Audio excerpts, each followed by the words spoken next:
মানুষের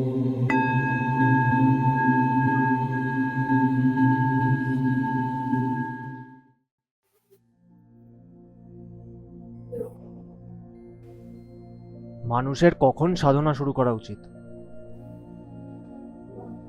যখন সে বুঝবে যে আমি আমার জীবনে পূর্ণতা চাই, আমি আমার জীবনে শক্তি চাই, আমি অক্ষমতা চাই না, তখন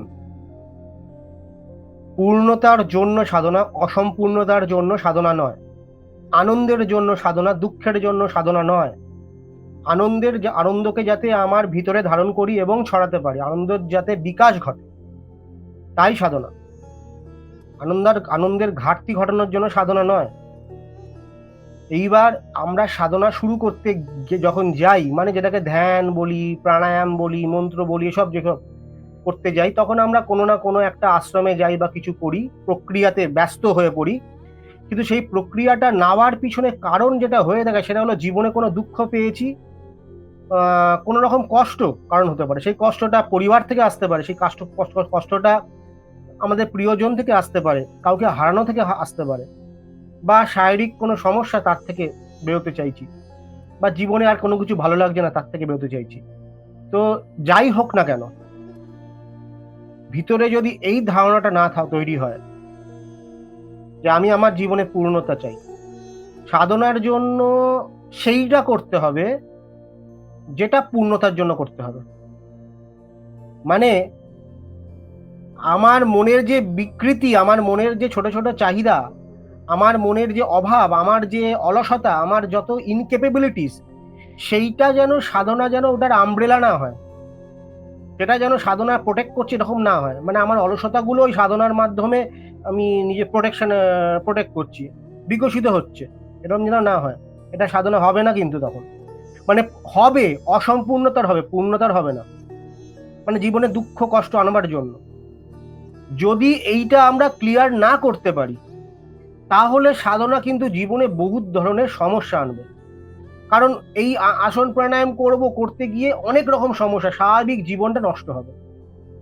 এর থেকে সাধনা না করা ভালো, সাধনার দিকে না আসা ভালো।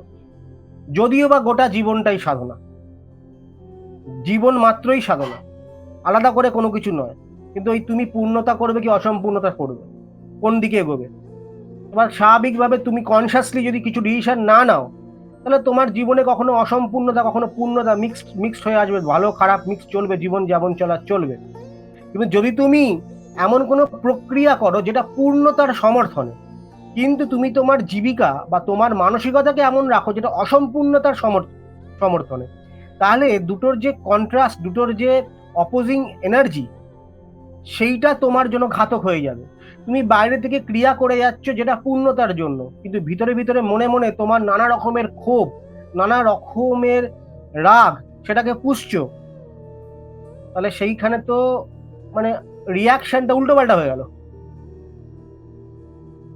একটা দিক দিয়ে তুমি নিজেকে এক্সপ্যান্ড করতে চাইছো আনন্দের দিকে, একটা দিক দিয়ে তুমি দুঃখী করে নিজেকে কন্ট্রাক্ট করতে চাইছো, রাগাতে চাইছো। এই কনফ্লিক্ট অফ ইন্টারেস্ট, তখনই বিভ্রান্তি ঘটবে, আর তখনই সব যত রাজ্যের সমস্যা আসা শুরু হবে। তো সাধনায় প্রথম প্রবেশ করতে গেলে প্রথমেই এইটাকে ধারণাটা ঠিক রাখতে হবে যে আমি পূর্ণতা চাই কি অসম্পূর্ণতা চাই, আমি অক্ষমতা চাই কি সক্ষমতা চাই, আমি তেজ চাই, আনন্দ চাই নাকি দুঃখ চাই। ব্যাস, এইটার জন্য জ্ঞান চাই না অজ্ঞানতা চাই। এই হলো সাধনার মানে সব থেকে মানে প্রধান আইডিয়া, যেটা মাথায় ধরলে তখনই এইসব নিয়ে এগোনো উচিত, মানে পূর্ণতার সাধনার দিকে এগোনো উচিত।